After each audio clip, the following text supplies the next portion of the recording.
Well, I've mentioned kefir in a previous episode. We use it to ferment various things and for other household products, like the porridge that I mentioned in a previous video. So today I'm processing our kefir.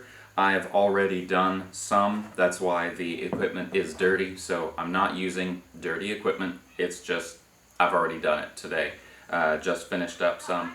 So I'm going to show you how we do this and where you can get kefir grains, all that good stuff. The basic concept of kefir is you use a combination of bacteria and yeast that are beneficial to the human digestive system, that also ferment the things that you eat so that they work together, and in general it makes it easier to digest. So in this case, these cultures form something that people refer to as grains, kefir grains. They are not grain at all, but they look, well, actually it would be more accurate to call them a brain, because they do look kind of like a small brain. But they are not, they are vegan, they are gluten-free.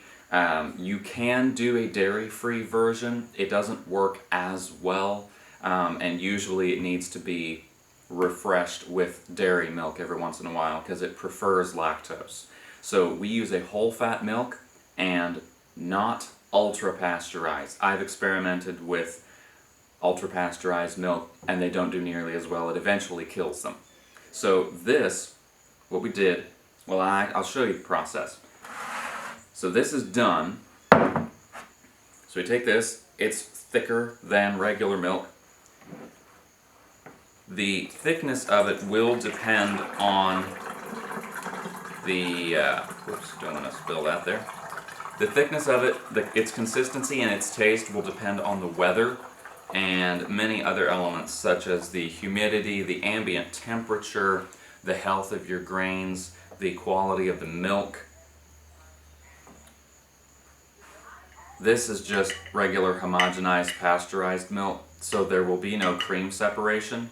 It's a little more difficult with milk that that has not been homogenized because the cream rises to the top, and while that's still good, it takes a little bit of extra work. There we go. So the grains, being mainly bacteria in nature, they react badly with metal, so we do not use metal at any point to touch the kefir grains. So we do them in a glass jar, and this is plastic utensils. You can use wood as well, basically anything, just not metal. Okay, so most of the kefir will go straight through, and these are the grains here. I want you to see how these are, so I'm going to bring this closer to the camera. Let's see here. Alright. So, can you see? Let me change the focus here. There we go. There they are, my lovelies. There we go. Get close, get close, get close. Come on. There you go. See? Those are them. Alright.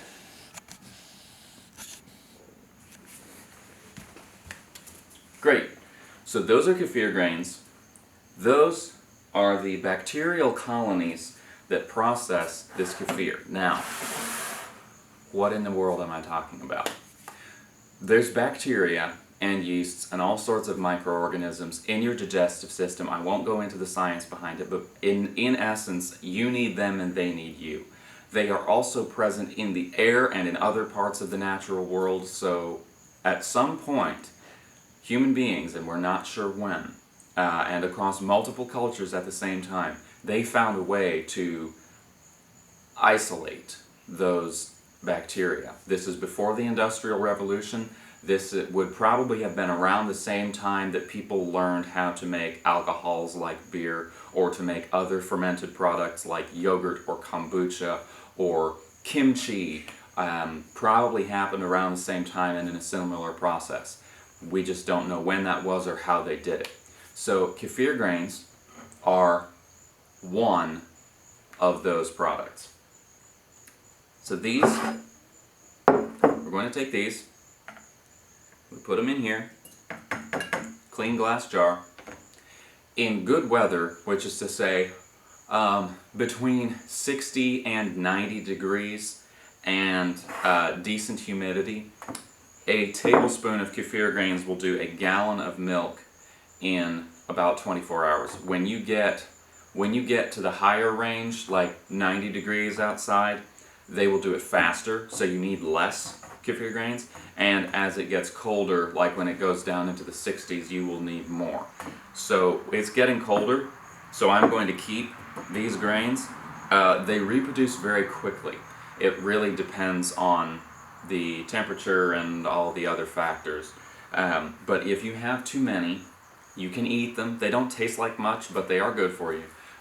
Or we feed them to the chickens if nobody wants them. You can compost them. Just please don't throw them in the trash. That is a total waste. It's not going to destroy anything except them, but it really is a waste. So, have these here. Set the dirty stuff aside. Gallon of milk.